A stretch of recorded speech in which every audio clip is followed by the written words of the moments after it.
My name is Nick Hyam, and welcome to IBM's Smartest Link, which is a kind of cross between the weakest link on television and Radio 4's Just a Minute, and we hope you'll find it entertaining and informative in more or less equal parts. Our panelists may not be Just a Minute regulars like Stephen Fry and Paul Merton, but I can assure you they're a good deal sharper than the hapless victims served up week after week for Anne Robinson to make cruel jibes about. And they're also, you'll be delighted to know, a good deal more knowledgeable about delivering public services in a modern and joined up and forward-thinking way. They each have to speak for 60 seconds on a topic of our choice. They don't have to manage it without deviation, hesitation or repetition, though we do hope they'll be succinct and to the point. No one is going to get voted off by their fellow contestants. You'll find, apart from anything else, that I'm a good deal nicer than Anne Robinson. But our aim is to find the smartest link with your help. There is some audience participation in this, and to take part in the audience participation, you will have to have one of these. If you are sitting at a seat which did not have one of these on it, then please move forward. You'll find that there are lots of these little handsets on the seats further forward. So now, this is the moment to embarrass those at the back, those lurking in the shadows. If you'd like to come forward, it's all right, don't be shy. Nobody's going to... No, I can't tempt you. Can't tempt you? No, all right. It's your loss. Why are we calling this the smartest link? Well, the reason, of course, is that our hosts, IBM, have chosen the name because it chimes with their Smarter Planet initiative, which is their attempt to integrate information technology and the real world in clever, original, and useful ways. Here, to explain a little bit more about the Smarter Planet initiative, is a short video.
smarter traffic, smarter food, smarter health and so forth, and obviously smarter government is part of that. To give you an idea of the kinds of things we're looking for today from our smartest link, the person who comes up with the best ideas for smarter government, let's look at one or two initiatives already around. In Belgium, for instance, IBM's been involved with something called the Crossroads Bank for Social Security, 42 different government services aimed at employers, all brought together in a single point of contact. They managed to eliminate around 50 Social Security declaration forms. They got 23 million declarations made electronically last year. The initiative is said to have saved Belgian businesses an estimated 1.7 billion euros a year. This, incidentally, in a country whose government has produced something which it calls rather wonderfully the Kafka plan, which is designed to simplify government and get citizens' suggestions as to how to simplify government, and it's run by something called the Administration Simplification Agency, and I think we should have one of those in this country. Another example of smarter government, if you like, putting government services on Twitter. The state of Rhode Island in the United States puts real-time cash flow figures on Twitter.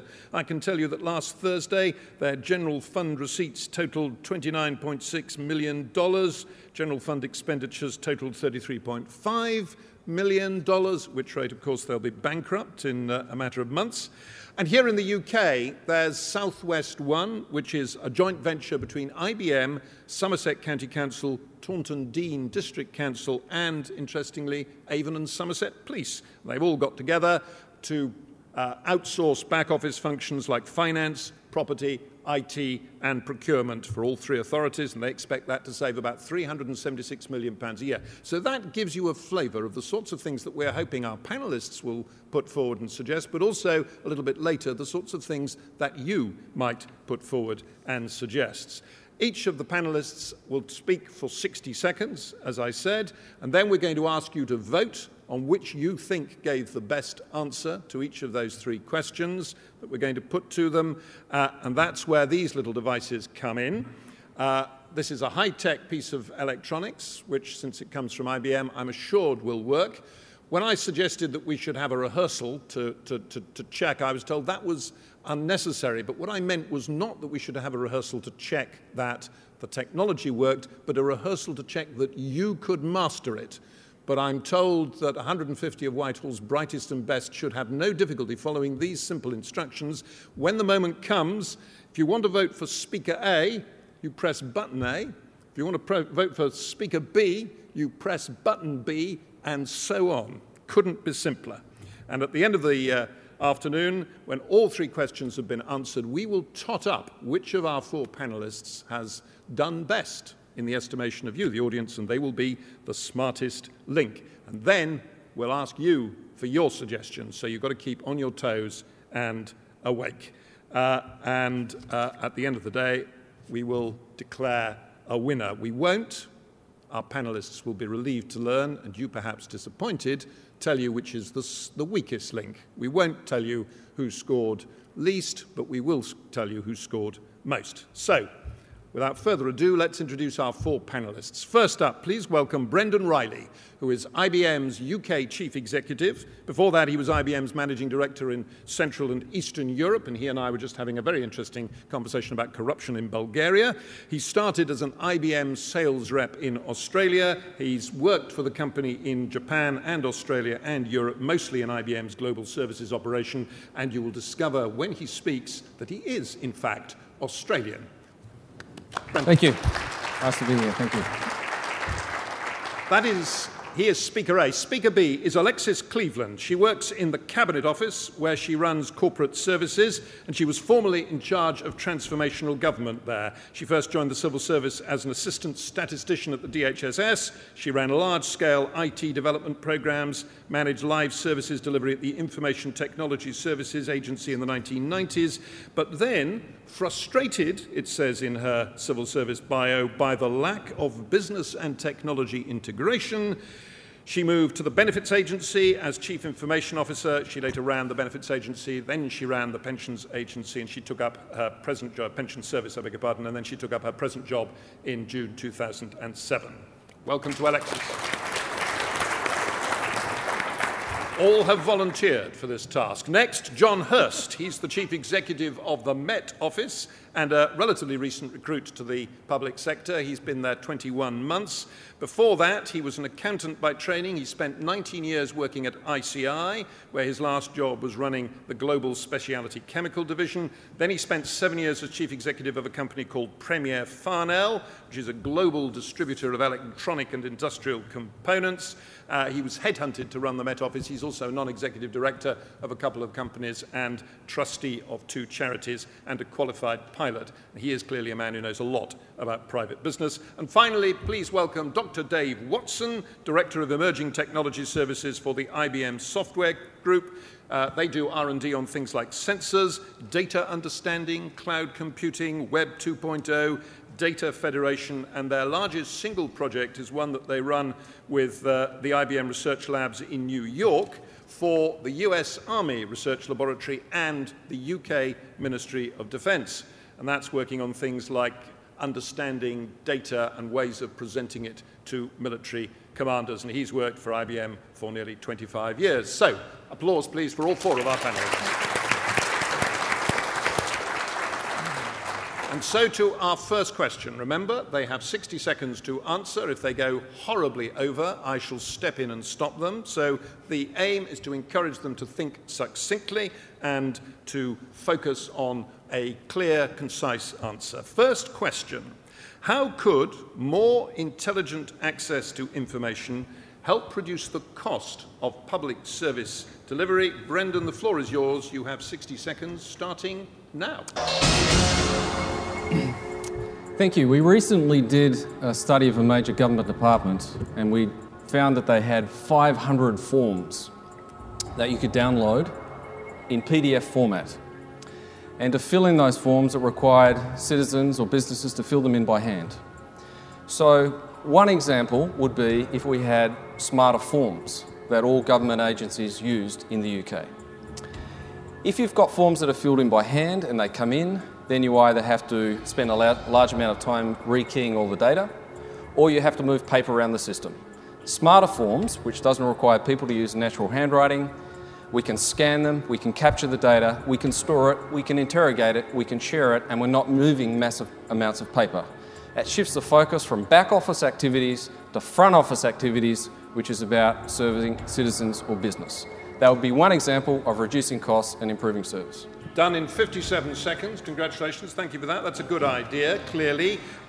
Is there a loss, though? Presumably those 500 forms are all gathering different sorts of information. Isn't one of the things that might follow from your suggestion that you reduce the number of forms, perhaps you standardize the number of forms? They're actually less effective at what you want to do, which is gather information.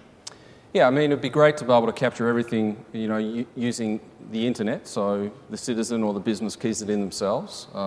It's not always possible to do that with certain services. You do need forms. But yes, it would be a step to standardise forms and a step to share data and information about citizens across departments. Okay, Brendan. Let's ask the same question then of our second contestant, Alexis. How could more intelligent access to information help reduce the cost of public service delivery? In 60 seconds, Alexis, starting now. Okay, what if there was a secure place that I could store all my personal information, where I could put date of birth, address, where I could register changes, where I could put my salary, I could put anything that was personal to me? And what if there was a catalogue of all the government services that we had, and I could authorise the government departments to receive the information when I changed it? So I made a change to my profile. I'd said it was about something to do with salary. That would automatically go through to HMRC, putting me in control of my data and what I give to other government departments. Thank you. That's in barely 30 seconds. I can see a problem with that because what worries people most is this issue of security. How do you overcome the reluctance of people to share their information, share their data with the government, particularly in view of all these disks that turn up with people's personal information and bank accounts on? If they only had turned up, that would have been quite good, I think. I think the problem is they didn't turn up. You've got to build trust. This won't be for everyone, but I, as a customer, I think there's a lot of other people, if we thought there was a trusted site, we controlled the information that was on that, and we had the opportunity to make it available to other sources that we trusted, and you can get feedback on that, which you see a lot on technology sites at the moment. I think it's worth making a start in that area. Do you think the government now has some, they may not have one single, but does it have trusted sites people really do trust with their data? Oh, we've got lots of sites that are trusted across government. I mean, it's the number of people that file their tax returns online now is just one example. We're all very happy to put our credit card details into when we pay our car tax online. Two very obvious ones that have grown and grown. And it has the advantage of if we're sending information into departments, they can still apply their own security checks on the data just the same before they use it. Okay, thank you for that. Next then, John Hurst. How would more intelligent access to information help reduce the cost of public service delivery? You have 60 seconds. I had to wait for the music to come. My suggestion actually that we concentrate on the word intelligent and refrain from trying to do everything for everybody all of the time. My business life leads me to believe that if you put a lot of effort into understanding precisely what customers want and then work hard to deliver it, you have a much greater chance of delivering something efficient. My exposure to the civil service over the last 21 months has suggested we are under pressure to do far too many things all at the same time. We add cost and we lose traction and accuracy. Your experience in the private sector, how does the private sector cope with this? Because there must be the pressure to achieve kind of 100% comprehensiveness, reliability and so on. Do they simply make do with second best? Well, we don't, because there's a premium on speed, but actually we just learn you can't afford to do everything all of the time. I think there's a difference. I think public service is inherently more complex. And the more you make it complex, the more you multiply that whole effect. And so there is a massive premium on simplification of things and targeting appropriately.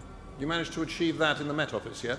Well, we're working on it. We have, for example, we get claims, we provide weather forecasts for the RAF at their RAF bases, and we have some people who say we should make the information we make available to the RAF to the cabbage farmer who farms the fields next door.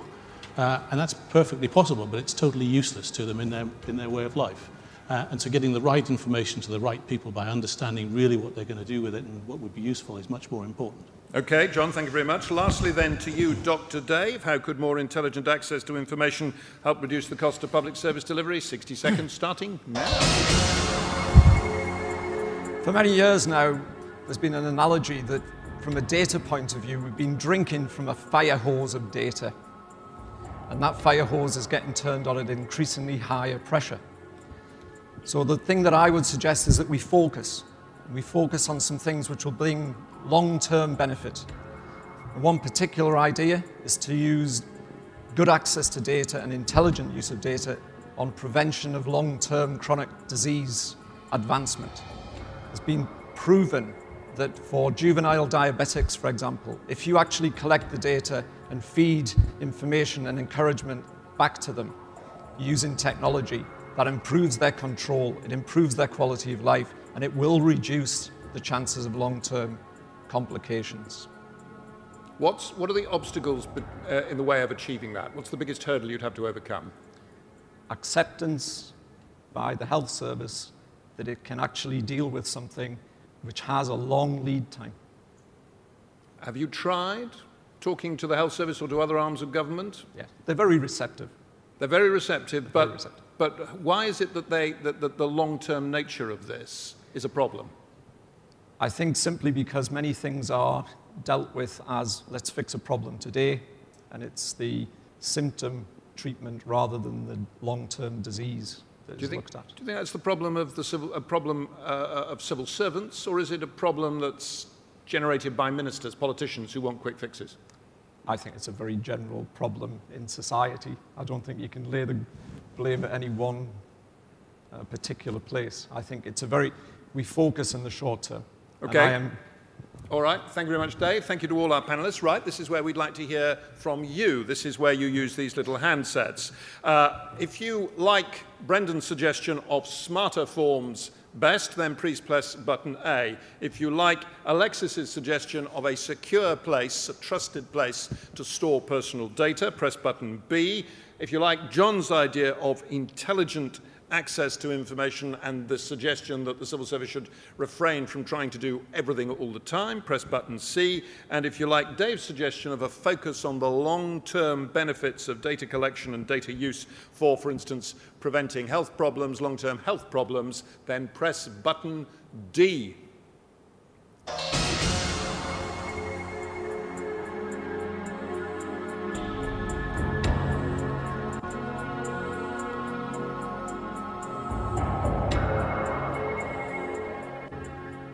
Right, time is up. We'll feed those results into the laptop at the back and let you know the outcome at the end. Question 2, second question, and I hope you're thinking about a few ideas of your own as well. What is the one radical change that you would make in the next 12 months to get government departments to collaborate more effectively? This is a question about collaboration. Brendan, you have 60 seconds starting now. So we don't have, from what I can see, an agency sharing scheme in UK government. So we should declare we have an agency sharing scheme. I think tomorrow morning the Prime Minister and Sir Gus O'Donnell should, on the main stage, announce formally an agency sharing scheme. Declaring that as the first step. Second step is it's important we have the right incentives in place. So as the sharing takes place and it generates efficiencies or savings, that they go into a bank and then they're shared. 1/3 goes back to the Treasury, 2/3 is then distributed between the remaining 2 agencies or more agencies. Those agencies get to apply those savings that are generated into long-term programs over 3 years focused on innovation, skills or better service. That's my breakthrough idea. I think that's a pretty good idea. Just define a little bit more closely what you mean by an agency sharing scheme.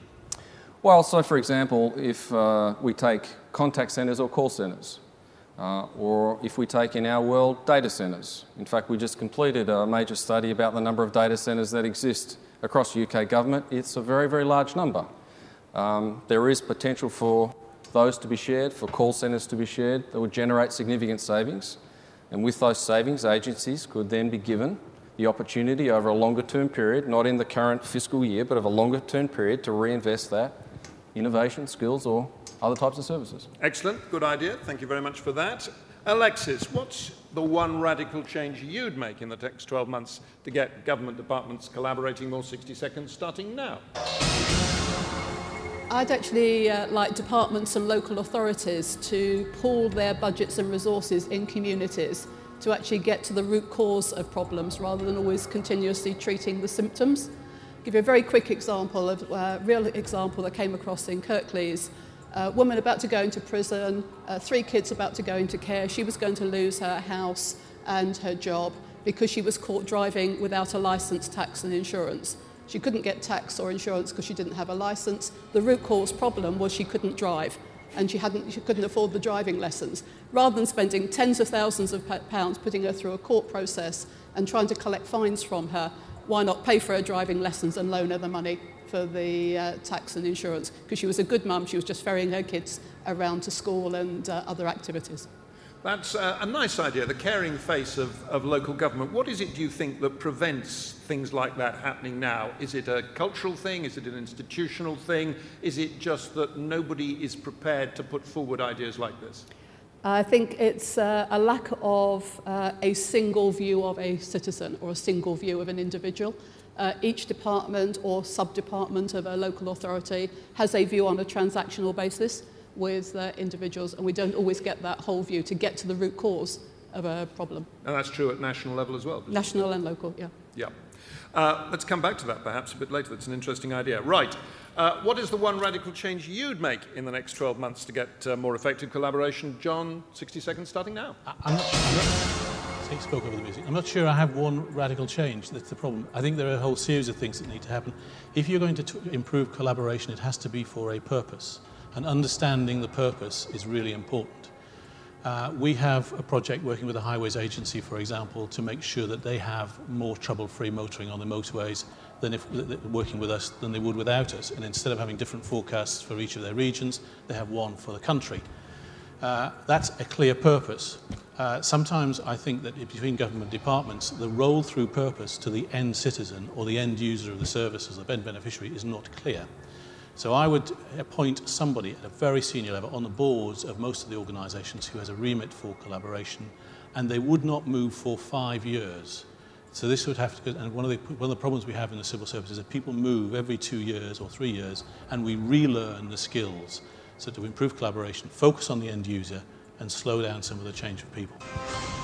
Do you think, out of interest, that if there were more focus on the end user and on sharing collaboration and so on, that it might actually, behind the scenes, bring departments and agencies also closer together? That they might begin to sing more harmoniously from the same song sheet? Well, I hope so, but sometimes it needs external pressure. I'll give you an example on flood forecasting. The remits of the Environment Agency and the Met Office were, until in recent times, contradictory. We had to give a weather forecast for severe weather as soon as possible. They had to give a flood forecast within 2 hours of an inundation. And sometimes it would take us 2 days to agree a press release, because the target through to the end user was not clear between us and shared. Okay, thank you very much for that, John. Finally then, Dave, what's the one radical change you'd make next 12 months to get more effective collaboration? 60 seconds starting now. How many of you think the great ideas and the resolution to problems exist at the top of your organisations, and how many think they exist at the bottom of the organisation? I hazard a guess that most of you think it's the latter. You know the answers, but you can't get listened to. I'd like to see government and the Civil Service Institute something we would call JAMs, which are focused looks at problems across the organisation. The last one we ran internally, we had 150,000 IBMers, our clients, and even our families contributing to ideas of where technology could help society and help business. That's what I would do. I'd help you have your voice within the civil service. That seems to me to be a shameless play for audience support. But how often does IBM hold these? You call them jammers, yeah? Jams. Jam sessions. How often do they happen? Usually around once every 9 months. And what prompts them? Who convenes them? They start sometimes as an idea which is gaining some momentum in the industry or in the company, and somebody in headquarters, the anonymous person, will kick off the jam. It will be well publicised. It's done over the internet, and it's publicised well in advance. People get time to think, and then it's moderated to help focus the answers towards certain outcomes. And does anybody listen to the suggestions and act on them? The last time we did one of these, we ended up investing $100 million in the 10 top ideas. Okay, right, that sounds like a good one. So, your views, your reaction to this. You've got 4 suggestions. Brendan's, A, an agency sharing scheme. Alexis's, B, local authorities pooling resources in communities, if necessary, to buy hapless housewives driving lessons. C, John suggesting understanding more clearly the purpose of collaboration, and supplementary to that, moving people no more frequently than 5 years. And finally, Dave's suggestion, civil service-wide jam sessions to get ideas. Your opportunity to vote now.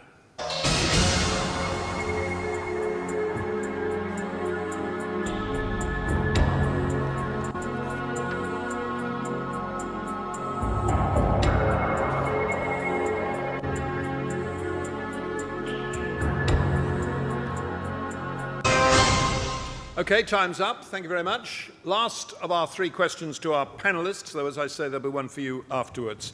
How would you make government smarter in its dealings with citizens? Brendan, 60 seconds starting now. So earlier this year there was a draft report on Digital Britain released, and it was mostly focused on content and pipes. And we had some discussions with Lord Carter. We made a submission as well as the rest of the industry to say it's okay to build this infrastructure for the country, but if the government is not going to leverage it to drive better service for citizens, then it's a bit of a lost point. So I'd like to see a big shift towards leveraging this digital infrastructure to drive better citizen and business self-service of government services. A recent Economic Research Unit study which was published just a few weeks ago, showed the UK is now falling behind major countries around the world in this space. So I'd like to see each permanent secretary have a specific objective to drive more self-service for citizens of business, leveraging these technologies for their departments. I'd like the objectives to be important as any other performance indicator that a permanent secretary has.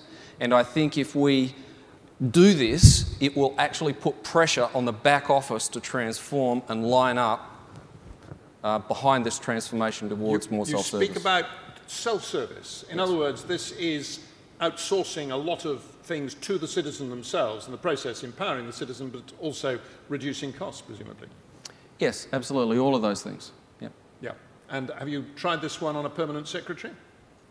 I've discussed it with a number of permanent secretaries. They all agree, and I think it's increasingly becoming, a priority. I mean, the best example I could give for a government around the world would be Canada, where they have something called Service Canada, which does exactly this across all departments in government in Canada.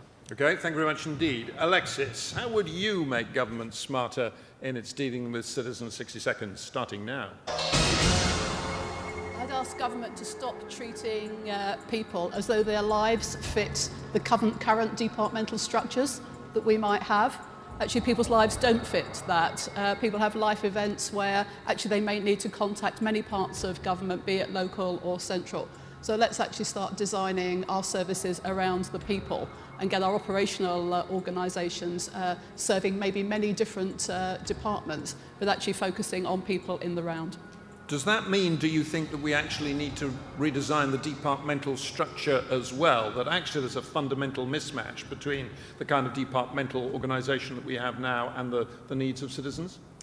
I wouldn't try and do that because I think there's so much bedded in the parliamentary system, and so you're going to need that for policy discussion, but I think for delivery you could actually separate out that much. It's partly building on the similar sort of points that Brendan made about, do you actually run a front office for the whole of government? Local authorities are actually beginning to do this really effectively, but we're not necessarily integrating national services with local services, and I think some of the devolves are actually beginning to lead the way in this as well. Okay, thank you, Alexis. John, over to you. How would you make government smarter in its dealings with citizens?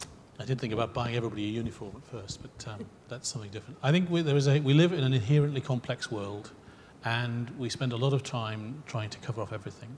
I would put a premium on people's reward and recognition for how they have simplified and clarified things rather than how they've mastered the complexity. Easy to say, but give me an example of how you might do that. Well, I think it goes back to when I was a Sprague growing up through ICI. I once shared a lift with the chairman, Sir Dennis Henderson at the time, who I was flattered. He recognised me and he said, "John, the secret of success here is the tolerance of ambiguity."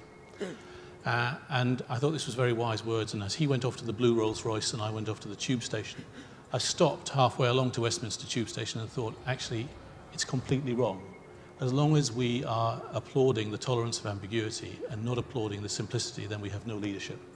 And part of the great responsibility of leadership and delivery of service is to make things as simple and as easy to achieve as possible. Because if you think it's complex inside, when you look from the outside in, it is massively difficult to understand what a huge talented base of people do to deliver benefit to the country. Okay, thank you for that. And finally then, Dave, your suggestion for making government smarter in its dealings with citizens, 60 seconds now. I'd like to see the approach taken to the use of this vast amount of data to be from the point of view of the citizen, not the point of view of the process that exists within government. And I'd like the citizen to be able to ask simple, straightforward questions of that system, such as, what time do I need to leave home in order to get to that meeting in Sheffield at that time? And give me the best choices, give me the best bit of information. Integrate all of the data which is collected. Even to the extent of, did you know that on the London Underground, we could actually tell you which is the best way to actually leave, the least crowded way, because the escalators actually know how many people are on them. But is that data ever used? No. We need to expose more data, and we need to enable people to ask simple questions of it and get useful answers.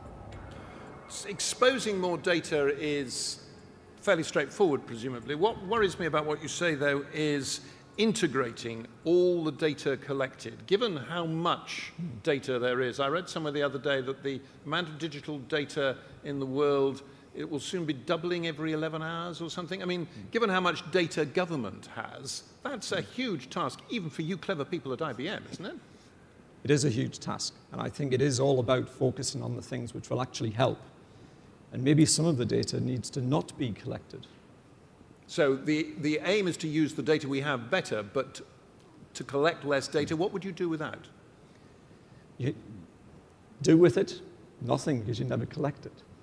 But what would you not collect? What would you not collect? I think there is an element of what frequency you collect data. You have to collect at a useful frequency, not at the frequency which technology allows you to collect. I could give you technology to collect things every nanosecond, but actually the thing only changes every day. That's the level of data collection. Just because we can doesn't mean to say we should. Indeed, indeed. All right, thank you very much for that. So, 4 suggestions for connecting better with citizens. Brendan's using, incentivizing permanent secretaries to drive more self-service for citizens and businesses. That's A. B is Alexis. Stop treating people as if their lives fit the different departmental structures that we have, design services around people instead. John, reward and recognize people in the civil service who press for simplification. And Dave, let the citizen have access to more data, to potentially all the data collected, but collect less data and be cleverer in the data collection. Which of those do you like? A, B, C, or D? The choice is yours.